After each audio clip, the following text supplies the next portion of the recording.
में खुली बा दुकान ननद रानी का लेबू। दिल्ली में खुली बा दुकान ननद रानी का लेबू।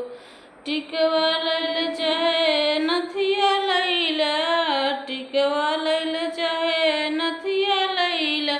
भैया जी बने हैं सोनार ननद रानी का लेबू। तेरा भैया जी बने हैं सोनार ननद रानी का लेबू। दिल्ली में खुली बा दुकान ननद रानी का लेबू। दिल्ली में खुली बा दुकान ननद रानी का लेबू। हरवा लैल लहंगा लैल चाहे सड़िया लैल, लहंगा लैल चाहे सड़िया लैल। तेरे भैया जी बने हैं बजाज ननद रानी का लेबू।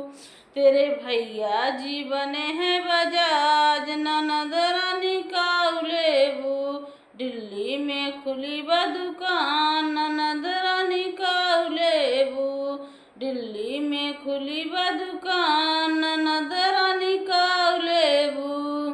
बर्फी लैल चाहे पेड़ा लैला, बर्फी लैल चाहे पेड़ा लैला।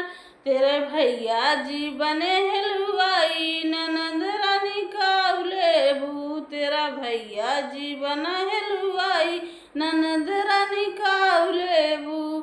दिल्ली में खुला बा दुकान ननद रानी का लेबू। दिल्ली में खुला बा दुकान ननद रानी का लेबू।